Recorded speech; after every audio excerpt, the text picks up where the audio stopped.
Christ in me. Mystery of the gospel is Christ in me, Christ in me.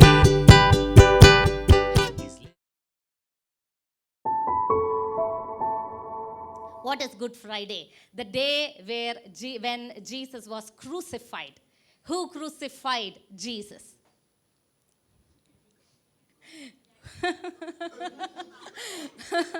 Who crucified Jesus? Not Sanhedrin, not Jewish leaders or the high priest, nor the Roman soldiers. Who crucified Jesus? It was Daddy God. It was Jehovah. The arm of the Lord has been revealed. Isaiah chapter 53 verse 1 says, to whom the arm of the Lord revealed? The arm of the Lord is revealed to him who believes. Amen. Today, if you believe the arm of the Lord, the righteous right hand of the Lord will be revealed. I'll prove it to you from the scripture. Who crucified Jesus? Let's go to the book of Isaiah chapter 53 verse number 10. Amen. It says, and Jehovah had delighted to bruise him. Can you see that? It says, and Jehovah hath delighted. God, Yahweh, Daddy God, had delighted to bruise him. He hath made him sick. If this soul doeth make an offering for guilt, he seeth seed, he prolongeth days, and the pleasure of Jehovah in his hand doeth prosper. The reason I took YLT version, Young's literal translation, it is very close translation of Hebrew version. So I wanted you to see the word delight. It says Jehovah, Yahweh, Daddy God. It is God who delighted. He delighted to bruise Jesus, to crush Jesus. In another version, it says, it was the pleasure of the Father. It was the pleasure of Yahweh to bruise, to crush Jesus. For a long time, I thought how such a loving God can find pleasure in bruising his son, in crucifying, sending him to the cross. And God enlightened my eyes, and I got to see this beautiful word. When it says, Jehovah hath delighted. Jehovah had delighted to bruise him. Who is him? Him is Jesus. Who is Jesus? Jesus is God himself. Amen. Jesus is the righteous right hand of God. Amen. When God was bruising him, what was he doing? He's bruising his righteous right hand. He's taking the nails and bruising his righteous right hand. He is allowing and executing the judgment on his righteous right hand. So it is the hand of God. Jesus has another name, the righteous right hand of God. So God was bruising his righteous right hand. Now why it says he delighted in that? Oh, let me show you this beautiful scripture. You all must look into that. Isaiah chapter 62. You shall no more be termed forsaken, and your land shall no more be termed desolate, but you shall be called my delight. Amen. Is in her, and your land married. For the Lord delights in you, and your land shall be married. So now who is the delight of the Lord? The church is the delight of the Lord. You are the delight of the Lord. Here it says, but you shall be called my delight. Amen. So when the Bible says God delighted to bruise Jesus, he is saying he saw his delight. He saw his body. He saw his children. Who are his children? The firstborn. The first begotten son is Jesus. We all are the next begotten son. We all are the sons of God. So when the Bible says he saw you as delight, he saw his children as delight. So because you are the delight of the Lord says the Lord delights in you. What is the delight that he had? He saw that as Jesus became the beloved of God, you and I, after the crucifixion, along with Jesus, shall become the beloved of God. Just like Jesus was born of God after crucifixion, you and I shall also be born of God. Just as Jesus is accepted of God, holy of God, Jesus is on the right hand side of God. God saw you and I will be accepted holy on the right hand side of the Father, along with Jesus, seated in heavenly places. This brought delight to God. Amen. You are his delight. You can confess and say, I am the delight of God. Amen. I am the delight of God. God delights in you. Amen. That is the reason he sent Jesus to the cross. Because I want you to see that scripture, Colossians chapter 2, verse number 13. You were dead because of your sins, and because your sinful nature was not yet cut away. Then God made you alive with Christ, for he forgave all our sins. Amen.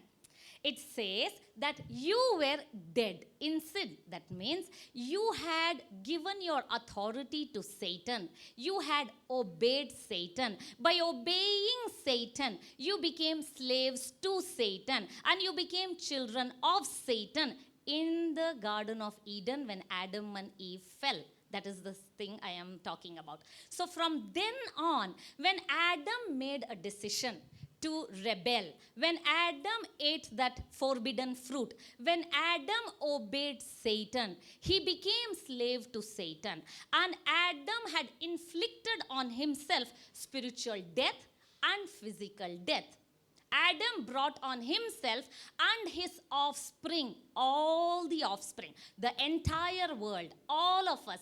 Because of the mistake of Adam and Eve, the sin of Adam was continued, passed on to the next generation. So now Adam followed Satan, obeyed Satan. Adam sinned like Satan. Where is the origin of sin coming from? Where is the origin of sin? The origin of sin is from Satan. And the moment Adam sinned, what happened? Adam got into spiritual death, eventually into physical death. That means, hear me carefully, the result of sin is sickness, poverty, death, shame, all kinds of troubles and oppression. So now, sin is the origin from Satan. Sickness is the origin from Satan. Poverty is the origin from Satan. It was not there in the Garden of Eden. God never created it. So now, Adam had got into this mess. Now, Adam sinned against God. Now, the children of Adam, do they become sinner because they sin? They are sinner because they are sin. Because the sin of Adam is in man. Adam's rebellion is in man. Adam's disobedience is in man. Adam's pride is in man. Adam's slavery to Satan is in man. Adam's sickness is in man.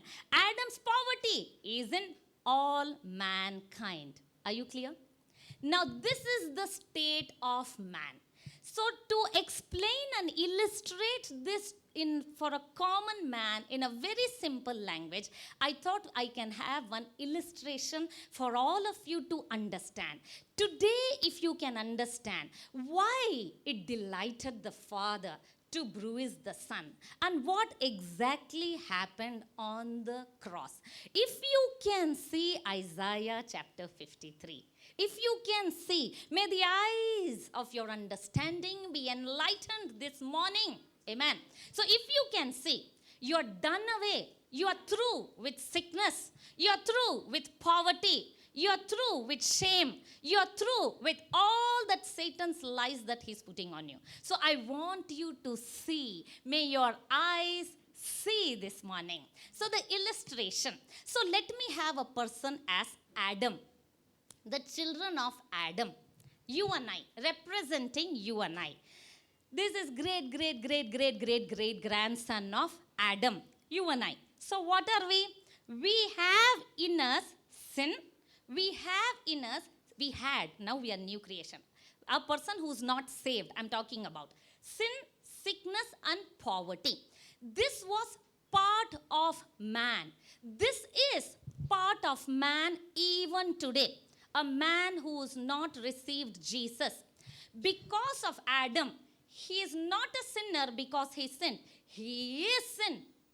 And he is not sickness because he has sickness. He is sickness. He is not poor because he has no money. He has poverty in him. Because Adam's nature, Adam's fall, Adam's sin came on the entire mankind. And man struggled like this. Man could not have dominion over Satan. Sin was having dominion over Satan. Man could not have dominion over sickness. He suffered. He suffered with sickness. His lifespan got shortened.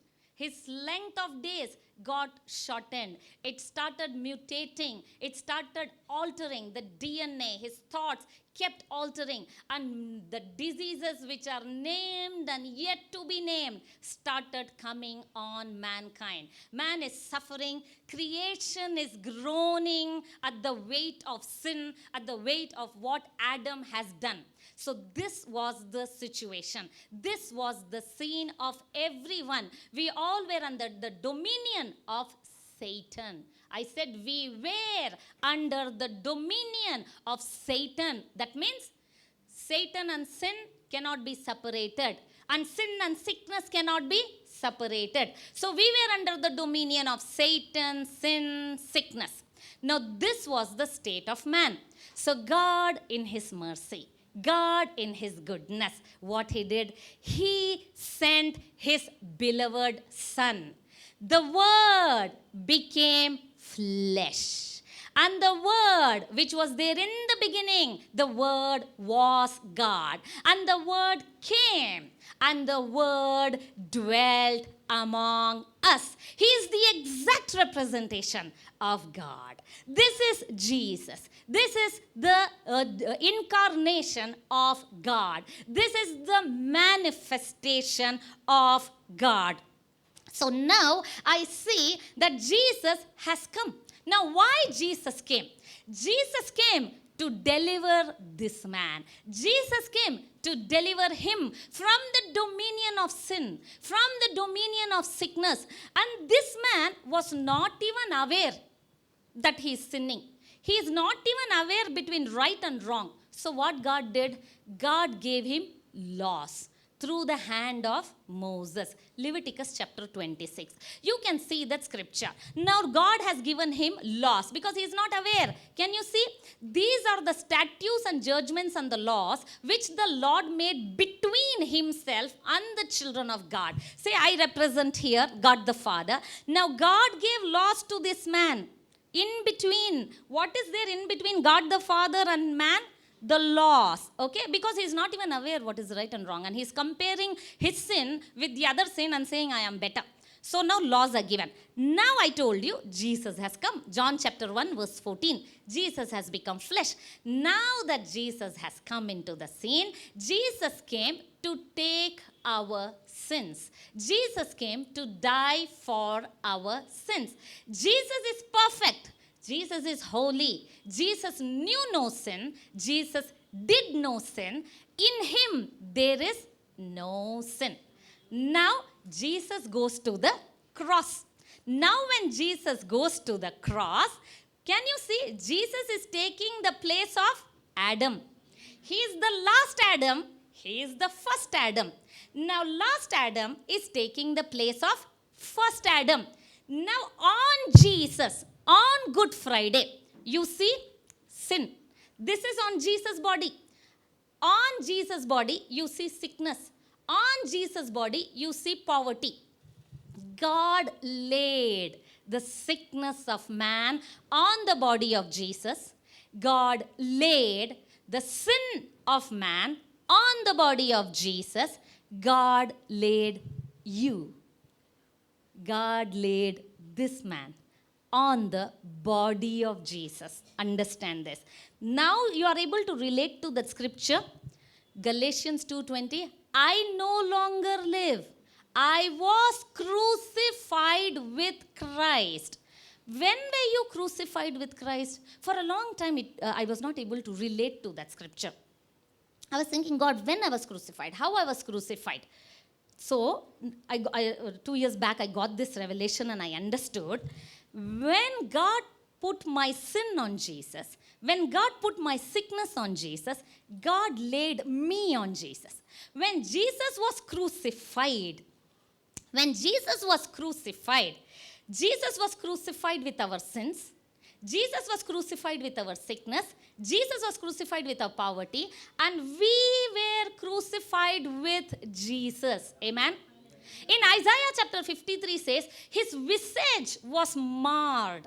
They could not recognize him as man because all the sickness, all the sin God had put on him. Isaiah 53 verse 14. He was marred beyond recognition. And where did God put? How did this act happen? It was a very spiritual act. The sin of man is put on Jesus is a spiritual act. The sickness of man is put on Jesus is spiritual act. Now today, after 2000 years later, on Good Friday, I preach, Jesus took your sin. Jesus died on your behalf. Jesus took your sickness. Jesus took your poverty. And you said, thank you, Jesus. I believe in you, Jesus. I receive you, Jesus. The moment you say, you know what you're doing? You are uniting yourself with Jesus. You are giving your sin to him, which has already been paid. You are seeing your sickness paid. You are seeing your poverty being taken care. He became sin who knew no sin so that you can be made the righteousness of God. Amen. He became poor so that you have the riches of God. So now when you receive Jesus, you are becoming one with Jesus. Amen. And when you take baptism, what happens? When you come and take baptism, I told you, you were crucified with Christ. You died with Christ because you are put on Jesus. Can you see? You are put on Jesus. So when you are crucified, you died. Whatever is died, what we should do? We should bury that. So when you take your baptism, you are actually burying yourself. And when you come out of the baptism, you are commemorating that Jesus died. On the third day, Jesus rose from the dead. Now when Jesus died, where were you? You were on Jesus. Very good. You died. When Jesus died, you died. When Jesus was buried, where were you? You were buried spiritually. Look at this spiritually. This is what happened. When Jesus was buried, you were buried. Your sin was buried with Jesus. Your sin was taken care by Jesus. Your sin was on him, right? Now, see the verse Isaiah chapter 53 verse 4 and 5. Surely he has borne our sickness and carried our sorrows. Amen. Yet we esteem him not. He was stricken, smitten of God, and afflicted. He was wounded for our transgressions. He was bruised for our iniquities. The chastisement that brought us peace was laid on him, and by his stripes we were healed. Amen. So you have to see that. Amen. Glory to God. So you see that sickness is on Jesus, sin is on Jesus. Do not forget that. Now Jesus died. Jesus rose again from the dead. Now when Jesus rose again from the dead, along with Jesus, the church rose again from the dead. Jesus sat on the right hand side of the Father. Along with Jesus, the church sat on the right hand side of the Father. Jesus is far above principalities and powers and darkness. You are far above principalities and powers and darkness. Jesus removed the sinful nature. Amen.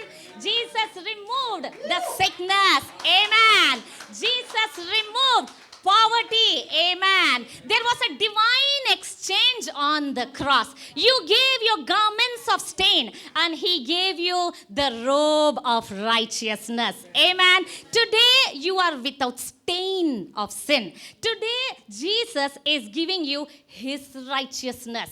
The Bible says you're clothed with Christ. Galatians chapter 3. When are you clothed with Christ? When you believe, when you get baptized, Jesus clothes you with him. You are put on Christ. You are a new man today. Amen. You were an old creation. The old creation, Adam, was full of sin, full of sickness. Now that you were born and raised to Jesus, you are not an old creation. You are a new creation. Amen. Glory to God. You are a new creation. So sin shall not have dominion over you. Sickness shall not have dominion over you. Because I told you sin is from the source of Satan. Sickness is also from the source of Satan. If sin is done away with, that means sickness is done away with. Because sin and sickness cannot be separated. Sickness is the result of sin. So now when the Bible says that he has forgiven all your sins, that means he has healed all your diseases. Now when the Bible says you have been put on, Colossians 3:10, you have been put on the new self. The gospel in a nutshell is this, the mystery of the gospel. What is the mystery of the gospel? Christ is in you. Amen. Christ is in you. Can you see this? You know what? Angels can see this. Devil can see this. Holy Spirit can see this. Christ sees this. God the Father sees this. Only person who does not see this is unrenewed mind. If you renew your mind, you see Christ is in you. You see you are a new creation. You see that you and Jesus are identical twins. Amen. As Christ is, so are you in this world. As Christ is, so are you holy, perfect, righteous, blameless, redeemed, accepted, far above all principalities, the begotten of the Father, the beloved Son of God. That is who you are in Christ Jesus. This is the divine exchange that happened on Good Friday. Today, when you see new creation, when you see the church, understand. When Jesus rose from the dead, he is the head of the church. You are the body. Can only head raise? The body has to rise. Amen. Now head rose, having dominion over sin. Now Satan is under Jesus. Satan is under the feet of Jesus. Jesus is the head. You are the body. Where is the feet? In the body. So where is Satan? Underneath your feet. Amen. Hallelujah. Now do you understand? Sin shall not have dominion. Now I told you, right? Those ordinances, those laws which was in between man and God. What God did. Colossians 2:15. Blotting out the handwriting of the ordinance. Amen. I want you to see that scripture. Blotting out the handwriting of the ordinance that was against us, which was contrary to us, and took it out of the way and nailed it to the cross. Amen. There is nothing between you and God. Amen. You can approach God boldly with throne room of grace. You know why? You are the righteousness of God. When God sees you, he sees the Son. When God sees you, he sees the blood. When God sees you, he sees new creation. Amen. You have to see this. You must know this. You might have heard this saying. What is Christianity?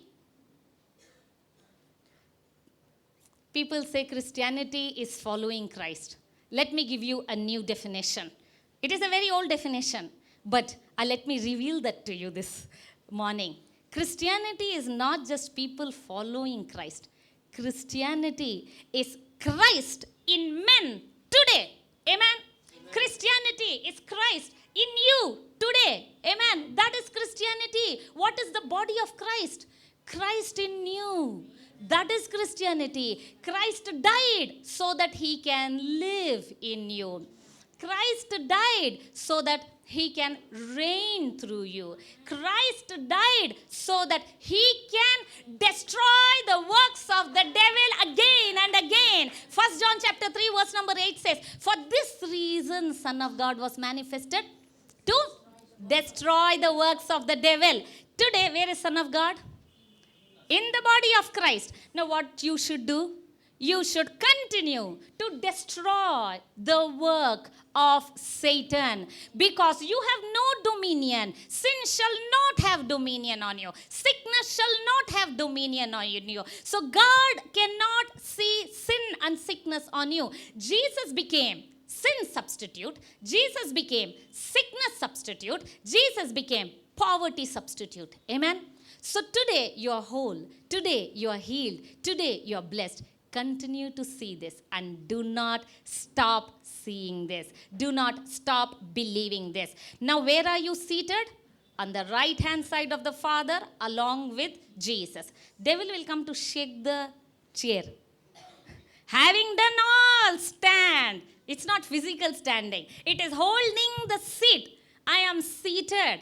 I rest in the finished work of Jesus. I am healed. That means I am healed. I don't go by what I feel. I don't go by what is the report. I believe what is written. I see Isaiah chapter 53. 1 Peter chapter 1 verse 24. It says very clearly, 1 Peter 2:24. It says that he bore our sins on his body. He died on the cross so that we may die to sin, die to sickness, die to poverty, and live for righteousness. And by his stripes we were healed. Amen. Thank you so much. Thank you so much. Shall we give them appreciation?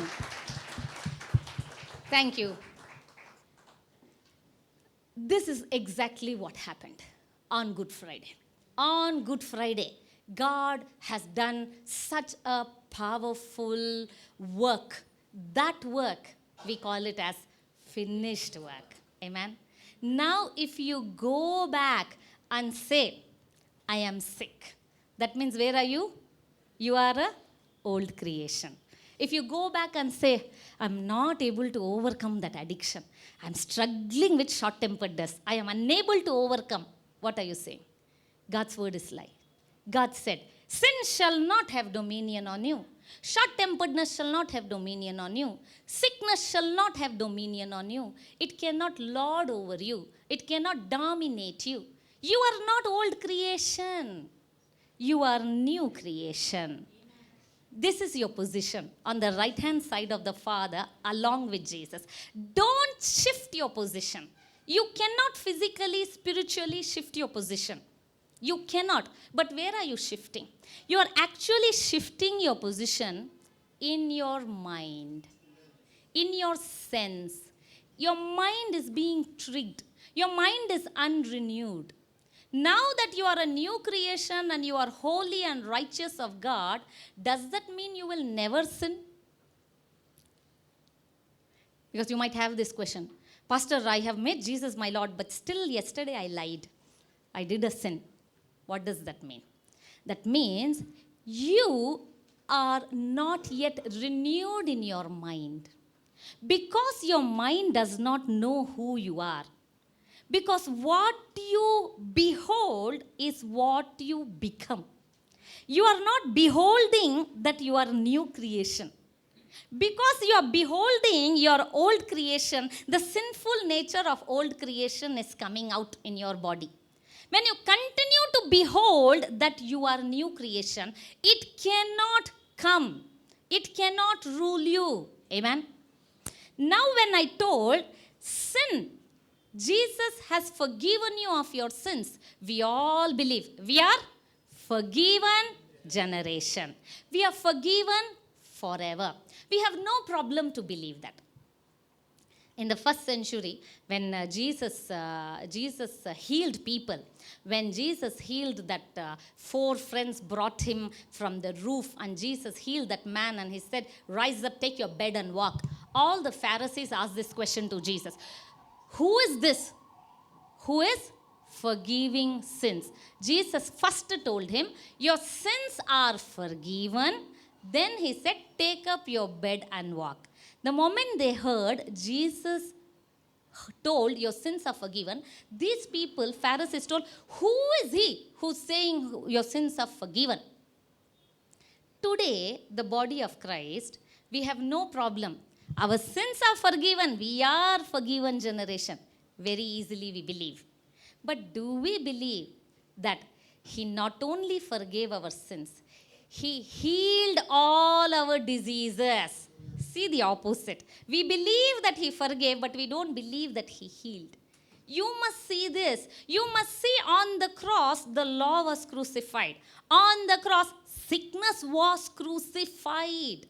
It was crucified. Now, what is that pain, Pastor? What is that sickness, Pastor? Why do I get? This is such a powerful truth, what you told. That means I should never be sick. Absolutely right. Then why there is sickness in my body? You know why there is sickness? Be ye transformed. When can you be transformed? By renewing of your mind. You must know this truth. Continue to hear this truth. Unless you don't know this truth, you will not be transformed. You have to be transformed.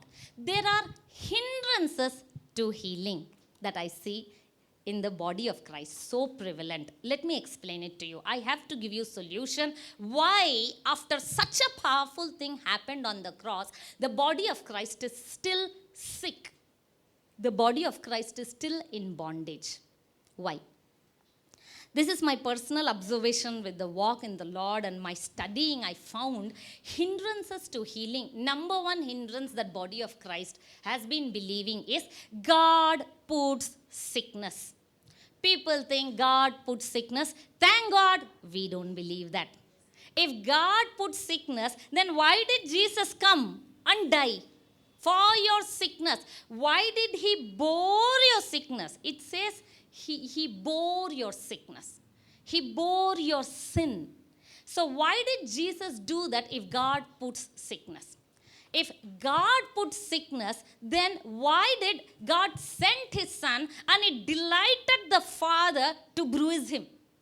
If God delighted in sickness. Absolutely not. Get that very clearly. Sickness, where is the origin of sickness? At the beginning of the message I said, sin is the origin. And where is the sin coming from? Satan. So sickness is from Satan, not from God. Amen? So first, that blockage should be cleared. Second blockage, God does not want to heal. Many people think God is trying to put me into this problem, into this sickness, because God is teaching me humility. God is teaching me some issues that I have to deal with. God has not appointed sickness and Satan as your teacher. God has appointed whom as your teacher? Holy Spirit is your teacher. So God is not putting sickness to teach you something. Satan has put this sickness. Be very clear. When you know it is from Satan, you will resist it. You will resist it, that you will not allow him ever to have dominion over you. Because you are a son of God. You are devil's master. Amen. So you must know that God's will for you is healing. What Jesus did, Acts chapter 10 verse 38, it says, Jesus was full of Holy Ghost and power, went about doing good. What good he did? Healing all. It says healing all who were sick. All the multitudes who came. Jesus did not go back to lay his hands and heal everyone. Jesus healed everybody. Amen. Jesus healed all. That's why Psalm 103 verse 3 says, he forgave all your sins and healed all your sickness. What is that all? Cancer, kidney problem, heart problem. What is that all? Anything, the diseases that are named and yet to be named. All. He healed all. When he healed all, now you clearly know it is the will of God for healing. Now the moment you come to the clarity of second hindrance, you move on to the third hindrance. The body of Christ is here. What is the third hindrance for healing? Sense of lack of faith. Yes, God loves me. God didn't put sickness. God's will is healing. Second thing. Third thing, I have no faith for healing. This is where the body of Christ is fighting. I have no faith. Pastor has more faith. XYZ has more faith. This minister has more faith. I have no faith. You have faith in my faith, but you don't have faith in your faith. Very important. Please get it. You must have faith in your faith, because your faith is the faith of Son of God. You have got kind of faith. Faith of the Son, Galatians 2:20, is in you. So do not doubt that. You have the faith. Don't say, I don't have faith to receive. No, faith of a mustard seed is enough. Christ is in you. Faith is the fruit of the Holy Spirit. Faith is in you. Galatians 5:22 says, love, joy, peace, patience, faith is in you. Amen? It is in you. So now you have come to clarity. Yes, now faith is not the problem. Unbelief is the problem. Faith is not the problem. Doubt is the problem. Now I clarify that third hindrance, Pastor. Now we end up with fourth hindrance. The last hindrance. How many of you are in the last hindrance? Need not lift your hands. The last hindrance. The last hindrance is, okay, God will heal me. God will heal me.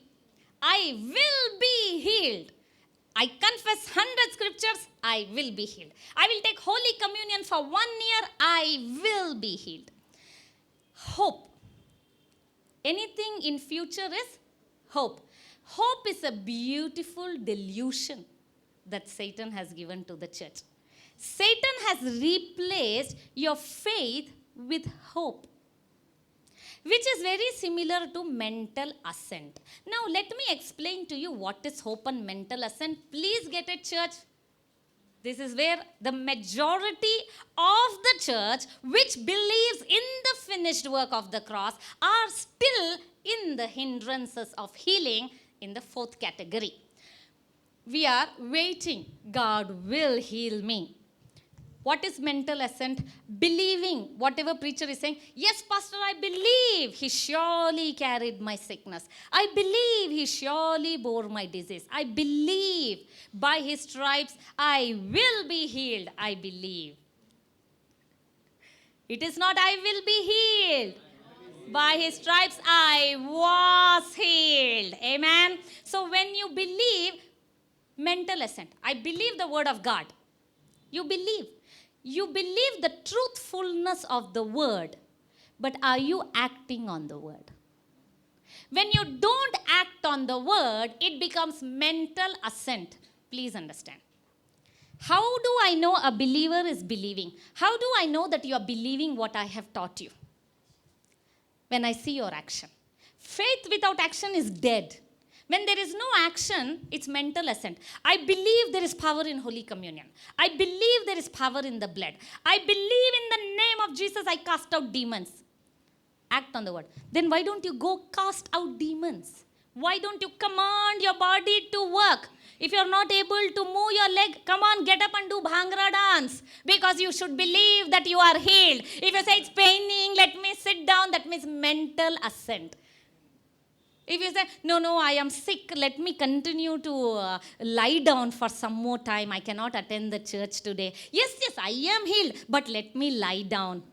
A sick person will lie down. A healthy person will go out and play cricket. Go out and do active work. Go out and come to church. Act on the word. You are not believing, my dear friend, if you are not acting on the word. You are not believing. Simple. Please stop deceiving yourself. Devil has given a beautiful lie. Devil has replaced faith with mental assent. Devil is saying, you are sick. Devil is saying, you are poor. Devil is saying, you cannot. So you are buying the lie of the devil. I believe I can do all things. You believe you can do all things? Go out and do something. Amen? So don't be in mental assent. Check yourself. Am I believing? If I am not acting, if I am not doing, that means I am not believing. I am having mental assent. I am saying it is true, it is correct. I agree intellectually. I agree with my mind. I am not agreeing with my heart. That is mental assent. Don't condemn yourself. I have been there. I know what it is to be in mental assent. I know how many times I thought I am believing. I thought that I really believe. Then why it didn't work? If you really believe, that means it will surely work. If it has not worked, not because God's word is not true, because we have been in mental assent. We have been in hope. Hope is deferring. Hope is deferring faith. What is faith? Hebrews 11:1. Faith is the substance of things hoped for, evidence of things not seen. That means faith converts hope to reality. Amen? Those of you are writing, don't miss this statement. Faith converts hope to reality. Amen. If you are hoping something is going to happen, you are hoping that you will be healed, that means you are in mental assent. Faith is now. Faith is converting your hope into reality. Amen. Because Christianity is Christ in men today. Christ in us today. Amen. Amen. Amen. Amen. Amen.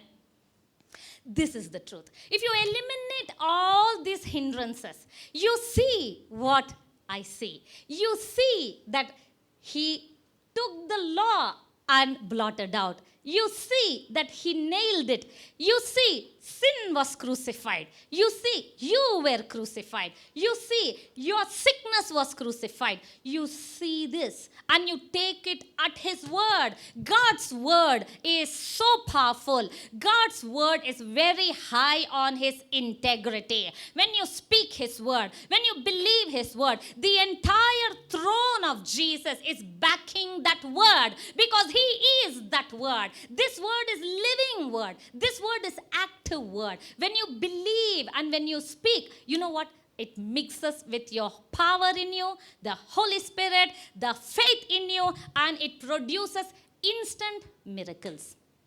Understand? When your faith is mixed with the power in you, then you are seeing this. That means you're saying, I was healed. I was rich. I was beautiful. God gave ugliness to Jesus and gave me beauty. I was blessed. God put curse on Jesus. Jesus was cursed, and I am the blessed of the Lord, favored of the Lord. When you see this, when you are able to see this, when you believe this, you know what? That is when you are mixing your faith. You are exercising your faith, and you are acting on it. You're acting on it. You're confessing that. You're walking the talk. You don't go by what you see. You go by what you believe. We don't walk by sight. We walk by faith. When you are doing this, when you are living your life like this, instant. Healing is instant. Your poverty is gone. Your prosperity is instant. Miracles are instant. When you are not depending on power of the Holy Spirit, you are depending only on the faith. Faith comes by hearing and hearing of the word. So your faith has to grow in the book of Thessalonians. Your faith has to grow. Your faith has to, 2 Peter, you must receive the end result of faith. That means it takes time. When you're waiting for your healing just based on your faith, it is a process, it takes time. When you take your faith, you see that in the gospel, in the book, in the Isaiah, this is what it says. You mix it with the power in you. The power of God is in you. The power that rose Jesus from dead is in you. And it says in Romans 8:11, his life is flowing in you. When you see his life is flowing in me, the moment you get in contact with the electricity, there is light, there is power. So when your faith is getting mixed with the power of the Holy Spirit, immediately, instantly, you see healing in your body. That is why in the book of 1 John chapter 5 verse number 5, it says, who is he who overcomes the world? Look at this beautiful question. Who is he who overcomes the world? But he who believes that Jesus is Son of God. All of you, who is he who overcomes the world? Please answer me. The one who believes in Jesus is Son of God. If you believe that Jesus is Son of God, then you overcome the world, right? Now, what is that you have to believe? Show them the previous verse. He who is born of God overcomes the world. And this is the victory that overcomes the world. That is our faith. Now, through faith, you have to believe in Jesus. Now, what is believing in Jesus? What is believing in Jesus? Believing that Jesus is Son of God, believing as powerful it is, the incarnation of Jesus, so powerful it is, the incarnation, the creation of new man, that is you. New creation is as powerful as Christ himself. When you are able to see this, amen, when you are able to believe this, when you believe in the Son, then you overcome Satan. You overcome sickness. In reality, you are an overcomer. You are more than a conqueror. The pain in the body can leave. The problems in your finances can be gone away when you believe in the Son. Disciples came to Jesus and asked, Jesus, what should we do to do the works of Father? John 6:28. What should we do to do the works of Father? What ministry I should do, what work I should do, how I should pray. How many of you have asked how I should pray, how I should sing, how I should fast? Same question they asked. Disciples asked.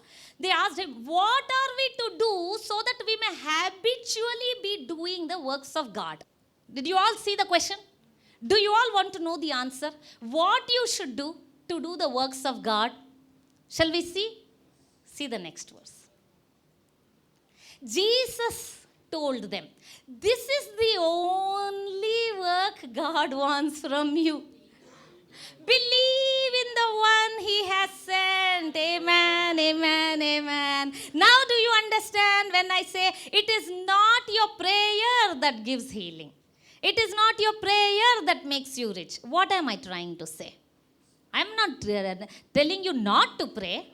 I am saying, if you believe that Jesus became poor, you immediately become rich. Prayer without faith will not work. But faith without prayer will work. Jesus did not say in Mark 16:18, go and pray for the sick. He said, believe and these signs shall follow. If you believe, what signs will follow? You shall cast out demons. You shall take serpents. You can drink anything deadly. You can lay hands on the sick and they will recover. You have to believe. Now, what is the only work God wants from you on Good Friday, church? What is the only work? To believe in Jesus.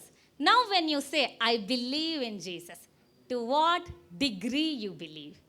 You believe Jesus died for my sins? Fine, you are free from the guilt of sin. Do you believe Jesus died for your sickness? Then you are free from sickness. Do you believe that Jesus became poor? Then you will no longer be under poverty. Do you believe Jesus took authority and gave you? Then you will no longer be a slave. Do you believe that you are a new creation and Christ living in you? The power of Christ is in you. This work of Jesus, when you believe, then you overcome. then you do the works of the Father. This is the only work God needs from you. Amen?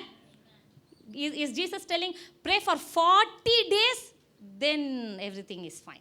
What is the solution Jesus gave? Jesus said, this is the only work. What is the only work? To believe in the Son.